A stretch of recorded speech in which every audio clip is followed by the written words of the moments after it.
Certainly mirroring, right? That's not rapport, that's pacing and leading. Well, that's rapport comes from this. It's not rapport, but rapport follows from this. But you often have rapport with the person that you're not consciously pacing. It's just intuitive. Okay, let's keep the energy clear.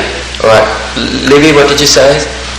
I said that as far as pacing a person goes, a lot of times you're in a rapport with the person that you're not consciously pacing. It's just okay, so the point that Livy is making is that when rapport is happening, it's the piece that Jenny that we'd add to Jenny's definition, all right, is that it's pacing the analogical and digital cues, the unconscious cues at an unconscious level.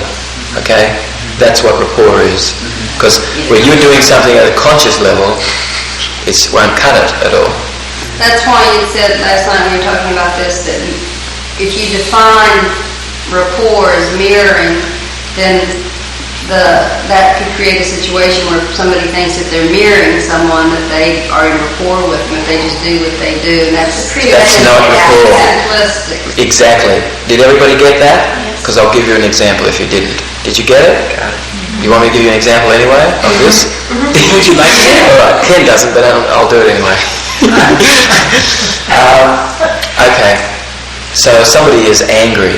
Okay. If I have a definition, well, rapport is that I mirror this. What am I doing? It's possible that I get angry, but that's not rapport.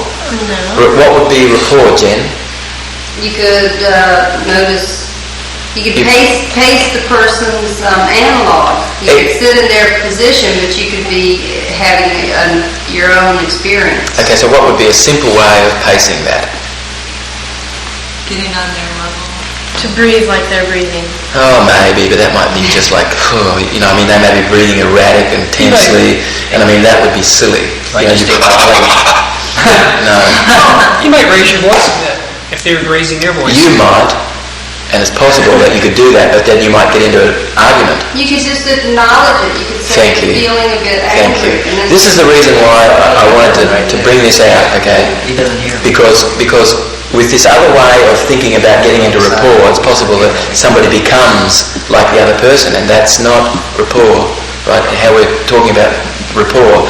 Rapport is pacing the analogical or digital readout at the unconscious level.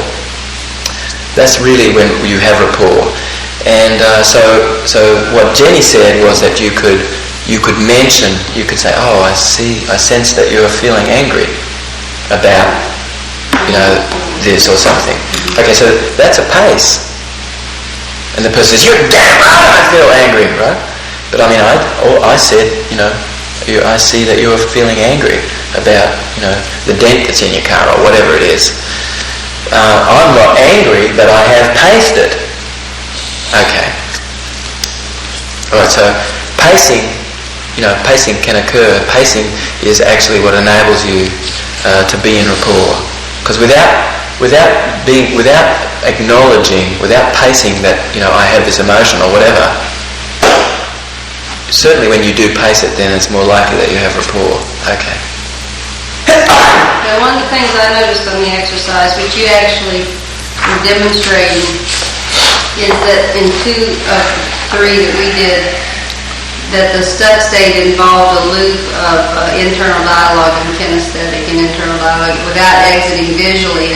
The thing that broke through both of those was the exit visually. Okay, so in an auditory external. So who was that you were talking about? Ned and I both did a similar auditory, internal dialogue, kinesthetic, internal dialogue, epikinesthetic. Jenny, it's the other way around. Internal dialogue, kinesthetic, okay.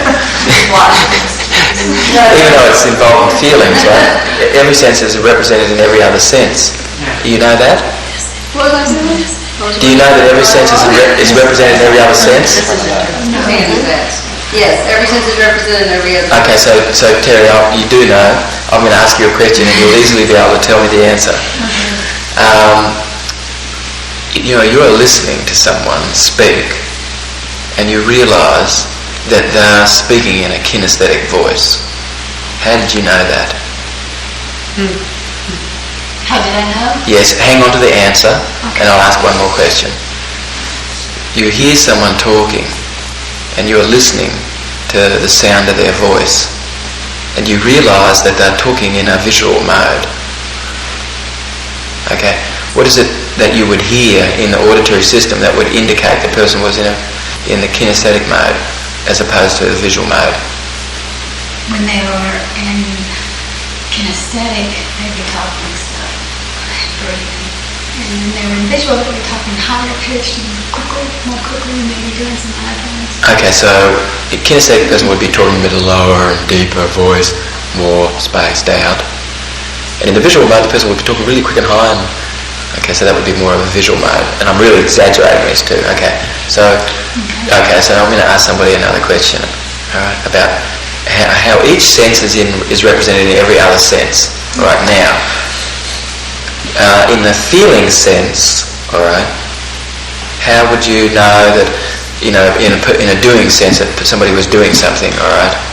How would you know they were in a visual mode? The money doing something like that. Okay, so the pace that the person was doing something would lead you to believe, like at a rapid pace, the person's more in a visual mode. Okay, now the person's feeling in a kinesthetic mode. How do you get that sense? Slower. Okay, more drawn out, a little bit more space in between the movements, less volume of shifts. You would notice would be more, in a kinesthetic mode. All right, if you were feeling visually, right? How would you do that? Crying. Possibly, might.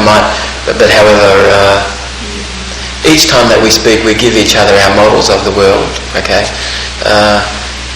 If I was feeling light, I'm more in a visual mode. And if I'm feeling heavy, like weight, I'm going more into a kinesthetic mode. Okay, because the word weight is involving physiology of being held back. And it's important to feel light in your body to see in your mind's eye. Okay, so in the auditory self, in the visual self, Johnny, what would be in the visual sense? What would be something that was kinesthetic? Seeing black. Seeing something dark. Excellent. So now John uses the generic word, which is a logical typing. Black is the colour. However, dark is what I would experience with my eyes. That would be about the kinesthetic self. All right. Okay. So, if in the visual self, if I was actually in a visual mode, what would I see? Lightness. Brightness. Okay, so give me an example of that. Like the sun, bright. Yes. Or you would see a dull picture. Yeah. Or open space. Okay. The sky. All right. Okay. So the colour yellow. The colour green to some degree. The colour pink. The colour red, maybe a little more. Certainly brown, blue, Amber. any colour that was involving more of a darker contrast somewhat. It's taking more into a kinesthetic mode. Okay. Mostly that you will notice that if you're wanting someone to really feel colour, it'll be amazing, right? The person's kind of having their head dipped a little and they're inside, and you ask them to put some colour into it. Often you'll see the person go and lift their head up, and literally brightness happens as a result of lifting the head up more, and darkness occurs more when the head is moved down somewhat. You can have either in any way, right? The main thing is that this is acting more like an accessing cue, mostly, that when you are getting more involved in the kinesthetic feeling and darkness somewhat, the head is going down, you're getting more into light, a sense of feeling light and brightness, and the head is actually coming up like this. Okay. Alright, so every sense is represented in every other sense. because everything is connected to everything else. And the way that if I was tapping like this,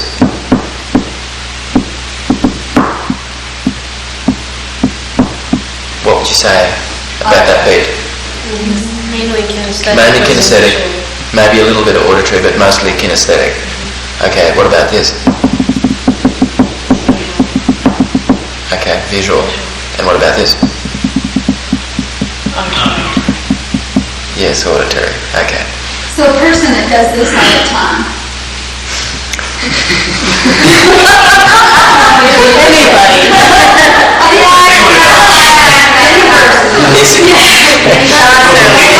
In other words, somebody Terry's made motion, somebody's crossed their leg over and crossed their right leg over their left, back the knee, and they're shaking it. Activating feeling, but actually they're activating vision, right? Yes, okay, so that you know the pace that the person's going at.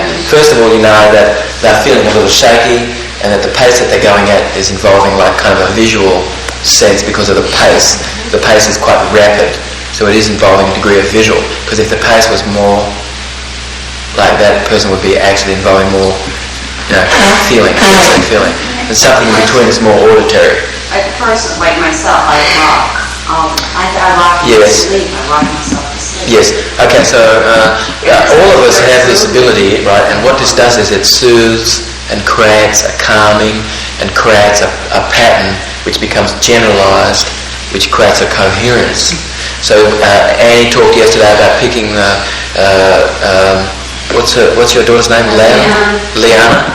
Picking Liana up. She picked Liana up and then she started to rock with Liana. That's very, very, very strong vestibular cue where the both of you are coming in harmony with each other.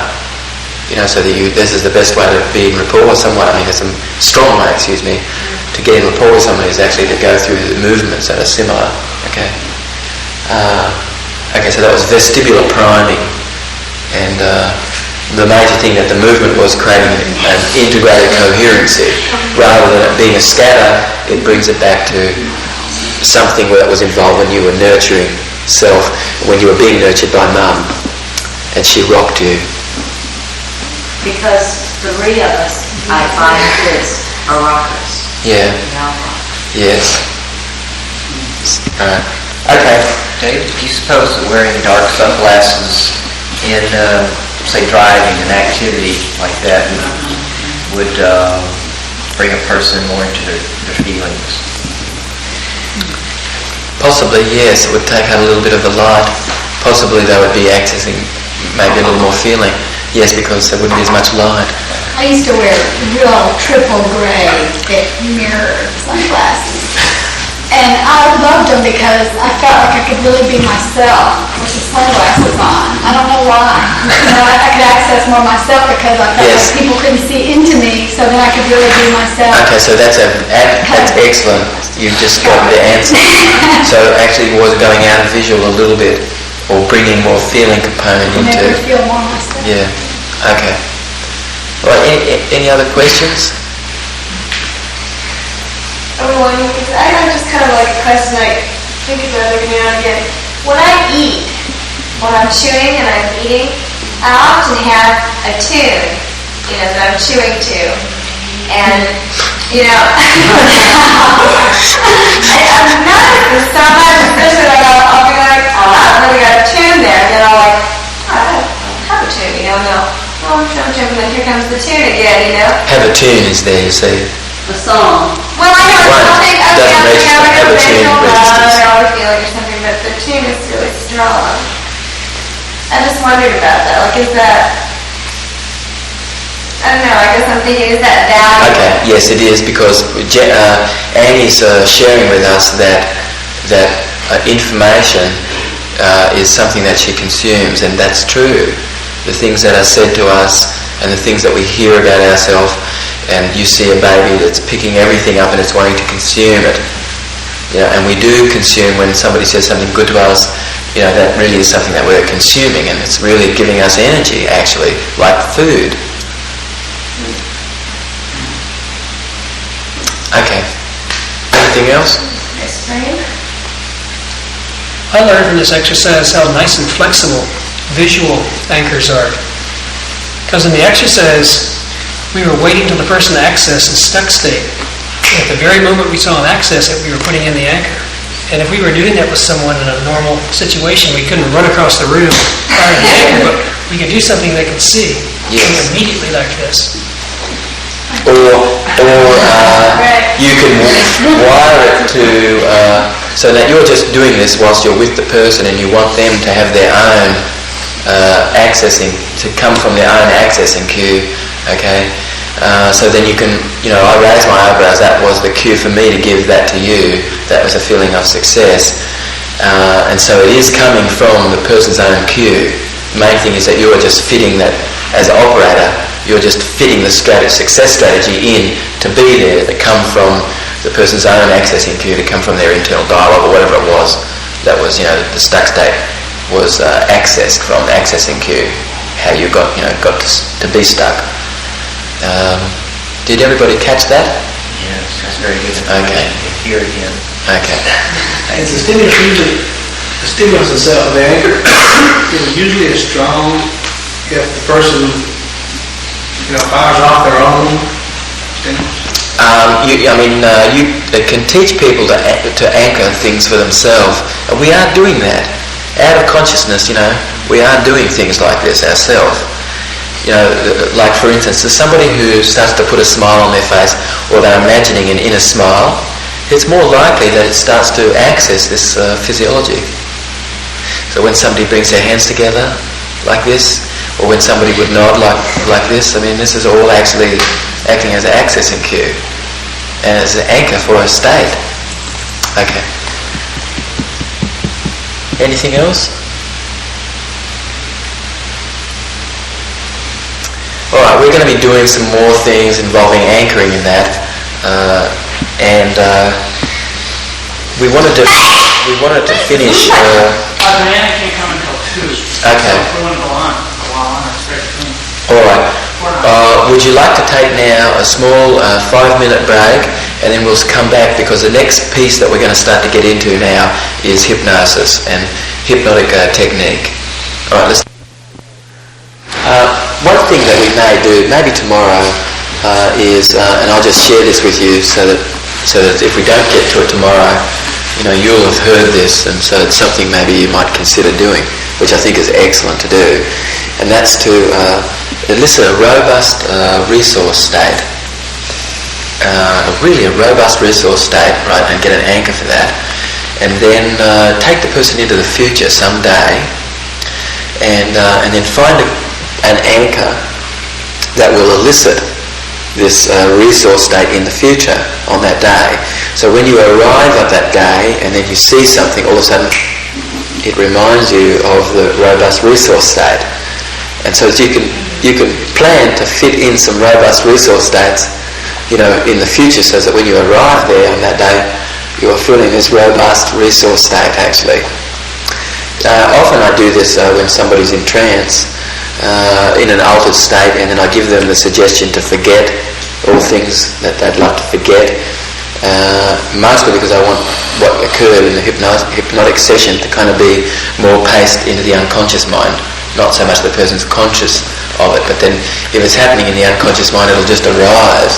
All of a sudden the person, it's funny because I work with a fellow who had rheumatism, and anyway, so part of the issue that he had was he really would get angry quick, and so I did a crossing of a threshold where I blew him out the top end of being angry. It's like when you get angry and you get angry and you get angry, and also just like getting angry just doesn't work, right? So you've blown yourself out the top end at that point. You've saturated the program totally, right? So I did a little technique like that with him, and then I anchored laughter with this tiny little yellow dot, right? Kind of in his visual field, in his mind, that was way out over here. This tiny little dot was not taking up any space at all, but that when he would see this, it would remind him, of laughter. And whenever he would see this, he would kind of start laughing, and he wouldn't have a clue what it was that he was laughing about. And so actually this was working quite incredibly. So he went back to his, he was referred to me by another physician in New York, and so, he just had 3 sessions with me and that was it. And so he was going back to this other physician, and the other physician called me up on the phone. He said, I don't know whatever you did or whatever's going on, but this fellow, he is laughing, he is laughing a lot, it's incredible. Anyway, so finally, some weeks passed and he came back to see me, and then all of a sudden he started laughing. And he said, you know something? He said, there's this little yellow dot. And whenever I see this little yellow dot, I just laugh. He says, it's quite funny, anyway, so more or less this was really working. Whenever it was that he would get into this space, where laughter would really be an excellent way of moving through something, this little yellow dot would appear, and it would be paired to laughter. So anyway, that might be something that you might consider doing and installing a success or installing a robust resource state, something that's really compelling in the future, and do this in a couple of days, 2 or 3 days in the future. And the main thing is that there will be an accessing cue, maybe something that you see, maybe something that you hear, maybe something that you feel, that actually triggers the memory, in fact, of this robust, this compelling, robust resource state in the future. You tell me to do this on yourself? Yes, you can do it on yourself, and you certainly are. We certainly are doing this. Each of us have done this. Okay, this is wouldn't be new at all. If you have done this, you've done it intuitively. I've thought about this day yesterday, or I've thought about this day, 3 weeks ago. And I'm reminded of the compelling, robust resource state that I was thinking would be here on this day. It's more likely then I arrive and this is what is that occurs. Most people are planning whatever happens to them in the future. They're already planning it mostly. Sounds like you're setting up a deja vu. Yes, that's kind of what is happening. Yeah. Okay. So let's talk a little bit about hypnotic technique, okay? So the first thing is that you are really wanting to develop and approach the ultimate in rapport with your person, with the person you're with. So as you're pacing and pacing and pacing and leading, and you're noticing that you have rapport, when you've led and the other person follows. Okay, so that you're pacing and pacing. And then you lead, and this is always mostly the way that you're doing it as you're sitting there listening to the sound of my voice as we're talking about hypnotic technique. You are learning more about this as time goes by. See, now I'm linking things, okay? It was more or less kind of one sentence when it was run on and starting to go more into a state of hypnosis somewhat. And I'm pacing as you are listening. As you are sitting, as you are listening, there's 2 paces, and then I link what is actually occurring with something else. And this is the total technique, in fact, that's involved in hypnosis, the structure. So you're wanting to gain the ultimate in rapport. So hypnotic trance is made easier, absolutely, if you have rapport. So that's the very first thing. So calibrate. What's calibrate mean? It'd be a good idea to just to listen into this mostly, Mapping the analog. Pardon? Mapping the analog. So what is calibration? Calibrate is knowing what external behaviour goes with what internal state or behaviour. Okay, so that's calibrate. So you calibrate. Calibration is really where you're totally being in uptime with the person that you're with, sensing to what degree you have rapport with the person. So basically you are the operator, the change agent, and you are remaining more or less on the outside somewhat as both of you go in. So now hypnosis really occurs because you are partly accessing this state in yourself, because that's a pace, or that's a lead at least. Or, because the person is wanting to be in rapport somewhat, so that there'll be a slowing down a little bit, and actually you'll imagine yourself also going inside. Okay, so basically you're the operator and you're staying on the outside while somebody else goes inside. So hypnosis is when the person has the ability really to be going inside to sort things out that's inside myself. And so you are wanting to create an environment where the person has this ability to go inside.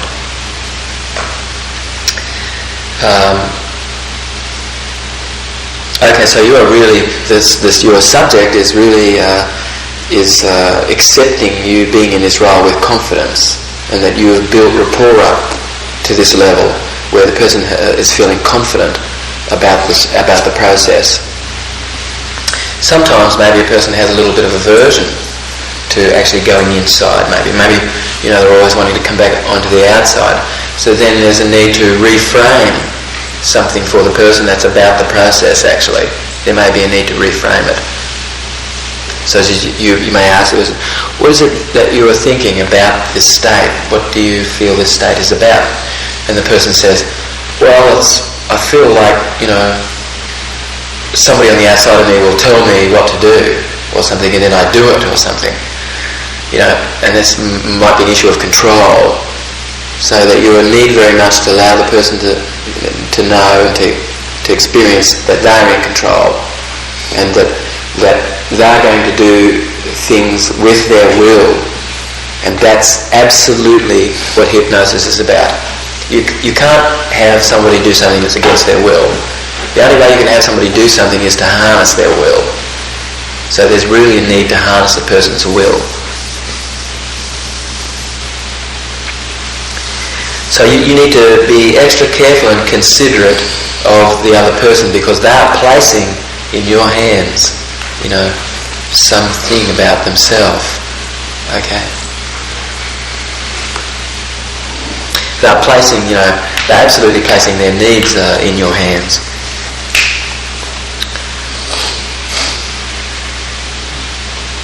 So the basic pattern is to establish rapport and establish credibility through observation, through your observation. So calibrate, pace and lead. Okay. So what would be typical things that you would be observing, behaviours that you would be observing? Breath. What about breath? Slow and deep. Right. More, yes. Okay, what else would you notice? Relaxing the body. Yes, okay, so there was like Carol with her body kind of slumped a little more, was starting to get in slumping. And actually yesterday when I did this with Deanne, I told her that she would start to get heavy and she would feel herself slumping. And she was such an excellent subject that she got halfway through and she really was feeling like heavy, her arm was feeling heavy, and she literally did just slump. At that point I realised that I told her that she would feel really heavy during this actually, and that was what had occurred. So we really need to calibrate, okay. There'd be a little bit of slacking of the jaw muscles, like this. Eyelids becoming a little more droopy, pulse starting to slow down fraction. Naturally, Erickson would wait until a person was naturally going into the ultradian cycle, where the right hemisphere was starting to function, which would naturally be involving parasympathetic activity in the ultradian cycle that occurs every 90 to 120 minutes. Mostly his sessions lasted 90 to 120 minutes. So mostly when I do sessions, they'll usually be about 120 minutes.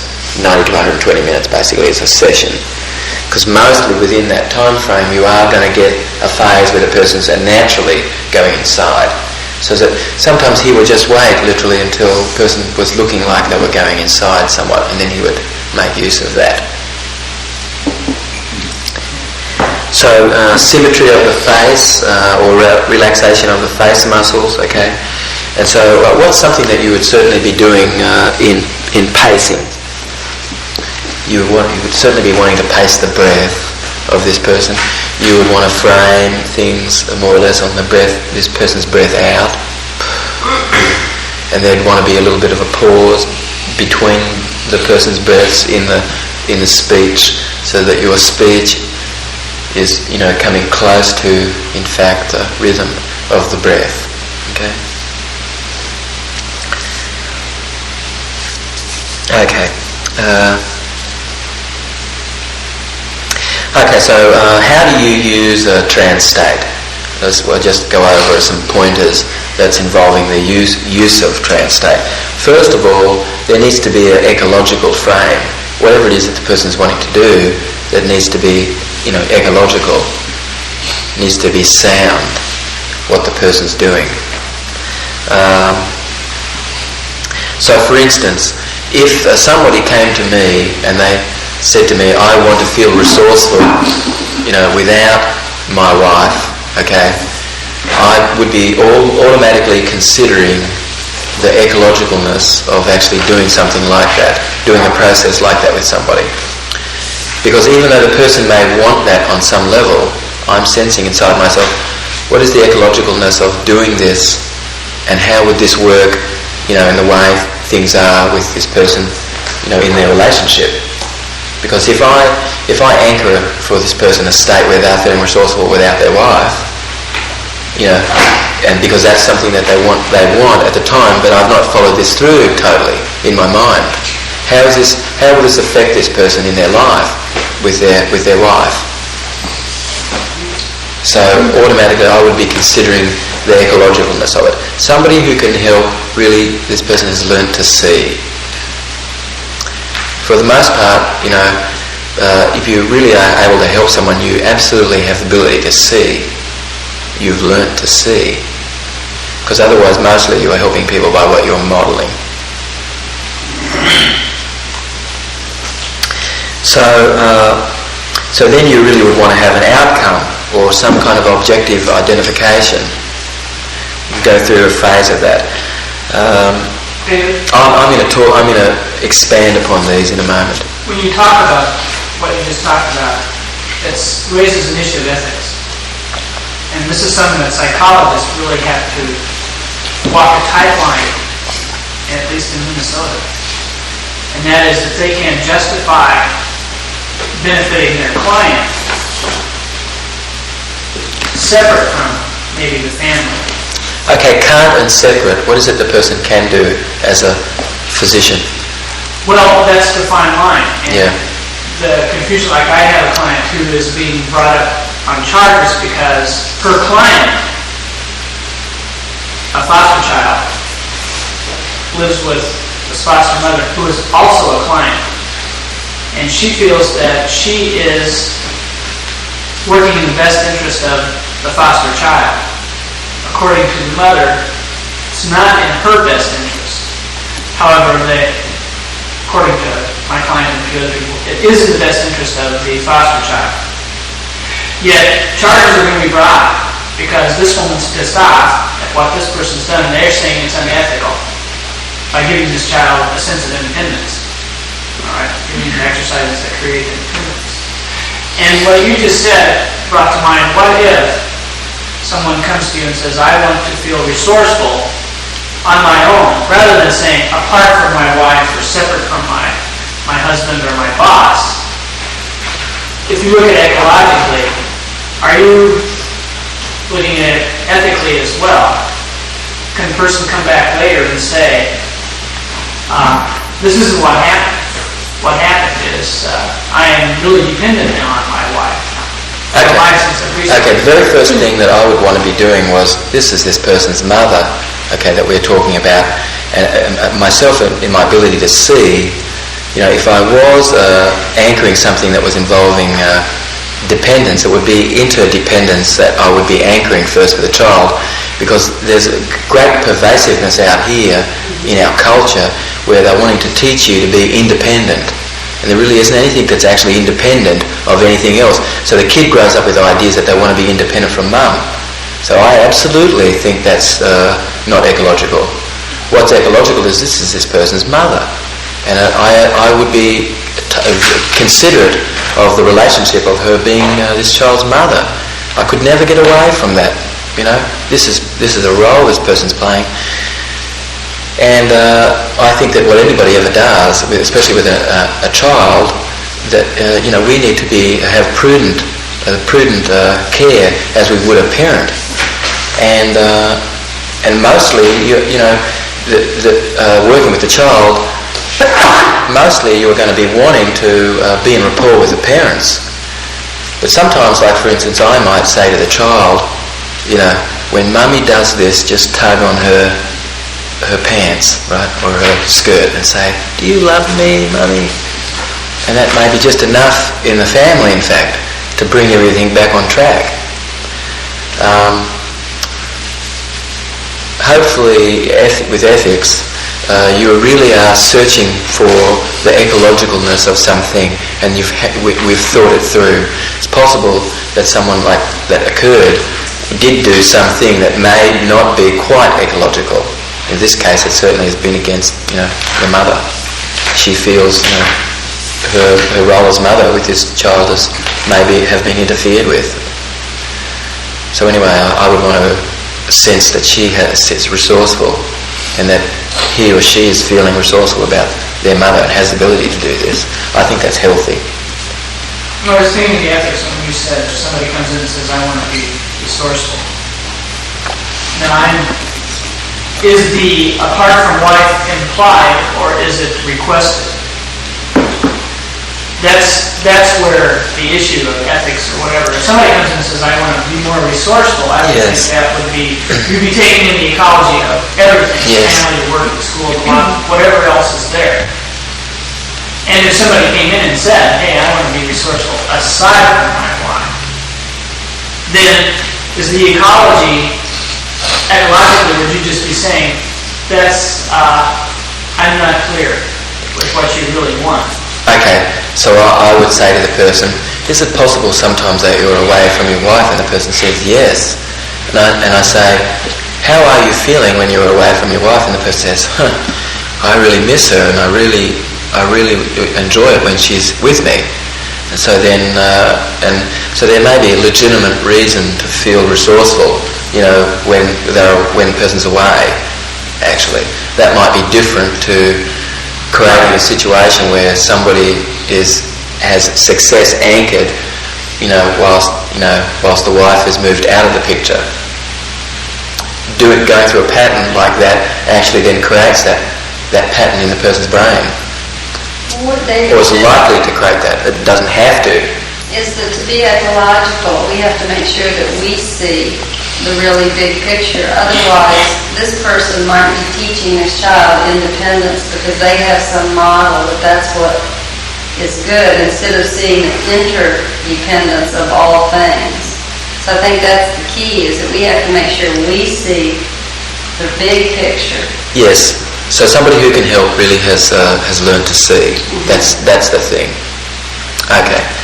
I'm going to go back and talk about this. We first talked about ecological frame. Second piece is to do with the outcome or some objective identification. Okay.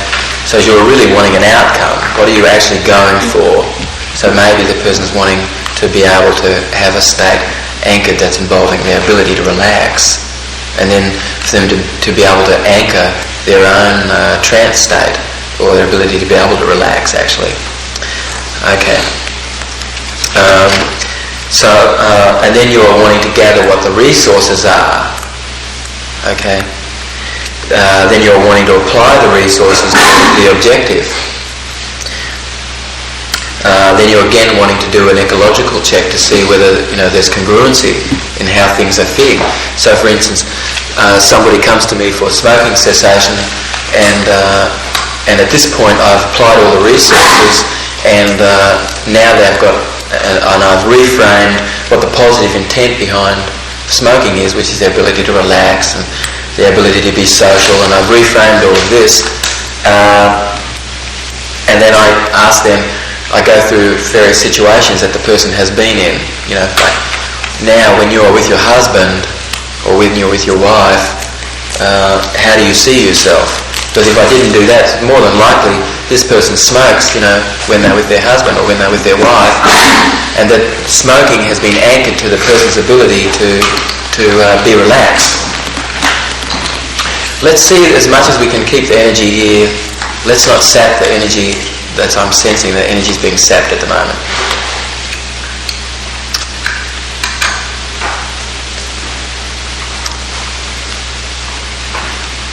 So you'll want to do a congruency and an ecological check throughout this. Okay. Okay. So.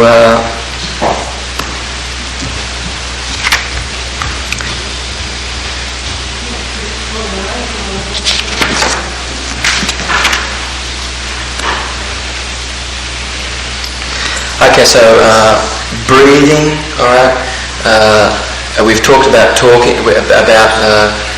framing what it is that you say, so that there's a pause between the things. Okay, that you have the ability to start to join things together.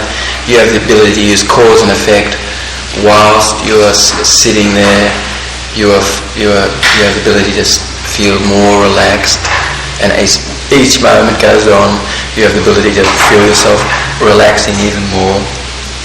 So that's the strongest way to join things together, because then as something else is happening, it's causing something else. So you want to pace, and there's a need for a pause to be between the breath. Okay. Your voice tone, you want to adopt a relatively pleasant voice, a soft voice. The voice that you access has to be one that then becomes anchored to the trance state. Okay, so it's a different voice that you're talking in when it's your normal voice, and the hypnotic voice is got some qualities that allow an anchor to be created as a result of the way the voice is used. Okay. And you start right out with that voice. You can share with the person that things are going to be starting to slow down a little more. You'll imagine that things are slowing down. You'll want to fit in some vestibular predicates, and as you, like, let's just say you're really wanting the person to close their eyes and relax. Okay, so you can ask them to watch the sun set, and as you're watching the sun set, right, what's occurring? Look, the sun's going down, right? Okay, watch someone dive down into some deep, clear, cool water. Okay, deep is going inside, clear and cool, is about going inside. Okay, and contracted and going in. All right. So all of those things are about that actually. And you'll have the ability to use some metaphor to spin some things. You may use a phonological ambiguity because that creates trance. What do you mean by the word wait? Or apart? Or when you hear this word light? Would you Or actually the word duck? even say that? You would even ask You the question?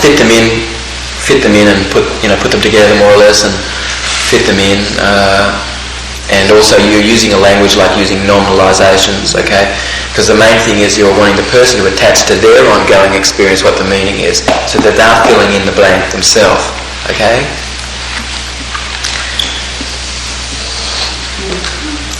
You really want to speak, you want to speak to the person. You don't want to be speaking past the person. You want to be speaking just to the person. You'll want to make sure that your analog, the both of you, you're really an excellent analog, okay? And you want to adjust the analog so that it's just right. You want to have the ability to be able to incorporate things that anything that happens, during the trance.